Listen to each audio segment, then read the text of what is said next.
சொன்னோம்னா, ஐயா அவர்கள் என்னுடைய புதுக்கவிதை நூலான மௌன எரிமலைகள் அப்படிங்கிற நூலை ஐயாவுடைய திருக்கரங்களாலதான் வெளியிடப்பட்டது. 2019 அச்சாகி அந்த நூல் வீட்டிலேயே ஒரு வருடம் இருந்தது. அப்போ கொரோனா காலகட்டங்கிறதுனால 20 முழுக்க இருந்து 21 டிசம்பர் பாரதி விழாவில் தான், திருச்சி கிளையில பாரதி விழாவில் ஐயா தான் மௌன எரிமலைகள் புதுக்கவிதை கூட வெளியிட்டாங்க. அது ஒரு என்னால மறக்க முடியாத ஒரு ஒரு தகவல். அடுத்தது இன்னொன்னு என்ன சொல்லணும்னா, அதுக்கு அடுத்தது எழுத்துக்கு மரியாதை, உரத்த சிந்தனை நடத்தின எழுத்துக்கு மரியாதைங்கிற நிகழ்ச்சியில கோடை இளைப்பாற அப்படிங்கிற கோடை கால சிறப்பு கவியரங்கம் ஒன்று நடந்தது. எல்லாருமே இங்க இருக்கவங்க 2-3 பேர் வாசிச்சாங்க. அதுல எனக்கு பலரசம் அப்படிங்கிற தலைப்புல எனக்கு கொடுக்கப்பட்டது. அந்த கவிதையை அணுவணுவா ரசிச்சாரு, கைத்தட்டி ரசிச்சாரு என்னுடைய கவிதையை. கடைசீட்ல இறுதியா நான் சொல்லியிருப்பேன், உண்ணாவிரத அறப்போராட்டங்களில் மயங்கி கலைத்தவனுக்கு வெற்றியின் கலைப்பாய் பலரசம் தந்துதான் முற்றுப்புள்ளி வைக்கப்படுகிறது அப்படின்னு நான் சொன்னேன். மறைந்திருந்து சாப்பிடுவதும் அதுதான் அப்படின்னு சொன்னாரு. எல்லாரும் சிரிச்சிட்டாங்க. மறைந்திருந்து சாப்பிடுவதும் அதுதான் அப்படின்னு சொல்லி அந்த கவிதையை ரொம்ப ரசிச்சாரு. என்ன அதெல்லாம் என்னால மறக்கவே முடியாது. அதை நினைச்சு எனக்கு ரொம்ப வருத்தப்படுறேன் நான்.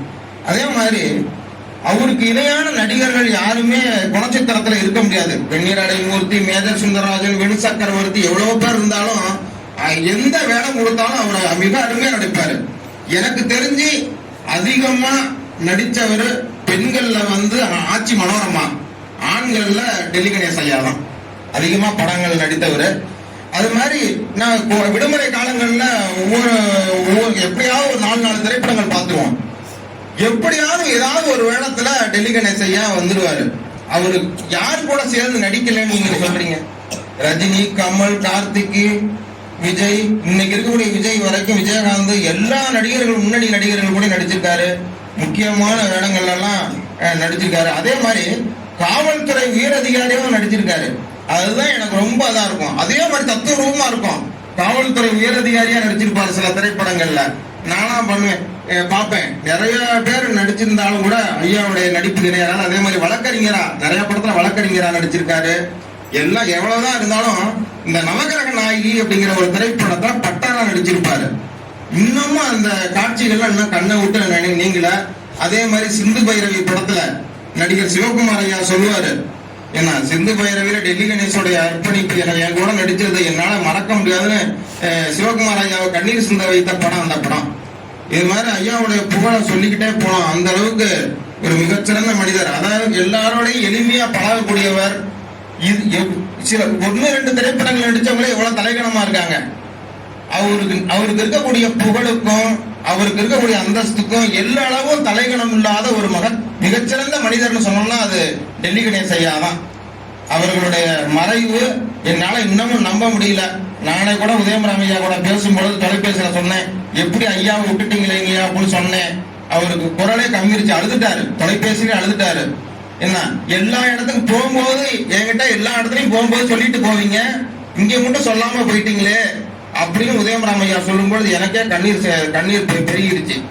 அந்த அளவுக்கு ஒரு மிகச்சிறந்த மனிதரை நம்ம இழந்துட்டோம். அவருடைய ஆன்மா சாந்தி அடையணும். எல்லாம் உள்ள இறைவன் அவருடைய குடும்பத்துக்கு எல்லா விதமான அருட்கடாட்சங்களையும் வழங்கணும்னு சொல்லி இந்த நேரத்தில் கேட்டுக்கொள்கிறேன். நன்றி, வணக்கம். அவருக்கு விட்டு வைக்காத கதாபாத்திரமும் கிடையாது. அதாவது வில்லனா நடிச்சிருக்காரு. எந்த படம் தெரியுங்களா?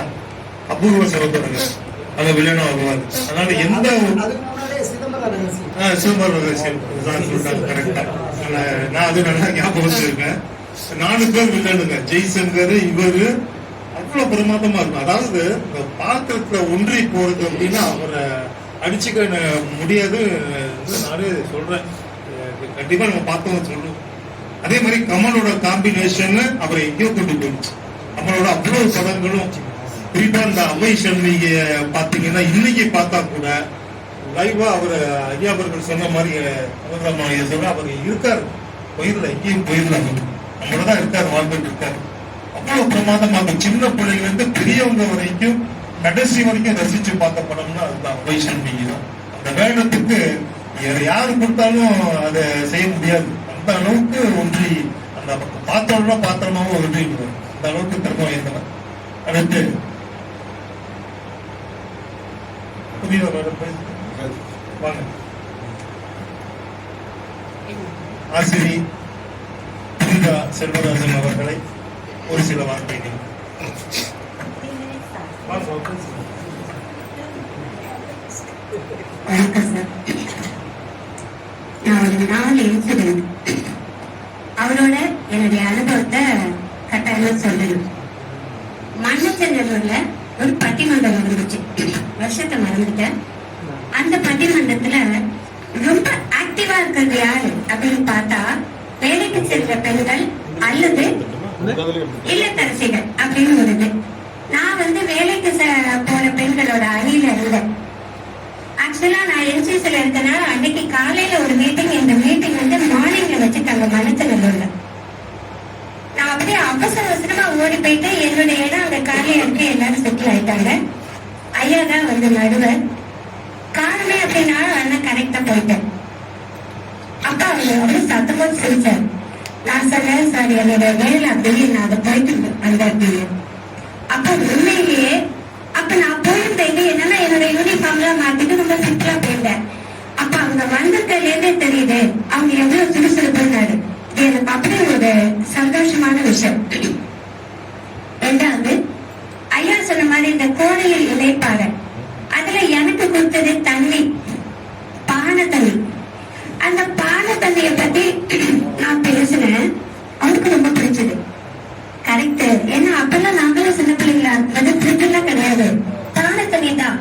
பானை தண்ணியில பழைய சோறு, தயிர் சோறு பிடிக்கும் ரொம்ப. நீங்க எங்க வச்சுக்காம அப்படின்னாரு. எனக்கு ஷால் போடும் போதும் அவரு திரும்ப சிரிச்சுக்கிட்டே போட்டாரு. ரொம்ப கேஷுவலா இருப்பாரு. எனக்கு அவரை நினைச்சாலே ஒரு மாதிரி ஹாப்பியா இருக்கும். அப்புறம் இந்த புக்கு வெளியீட்டு விழால அவருடைய கதை சொன்னாரு. அதாவது அவர் எப்படி ஒரு வெளிப்படையா இருக்கிறாருன்றதுக்கு இது. நான் வந்து லவ் மேரேஜ் தான், ஆனா எங்க சொந்தக்கார பொண்ணுதான்.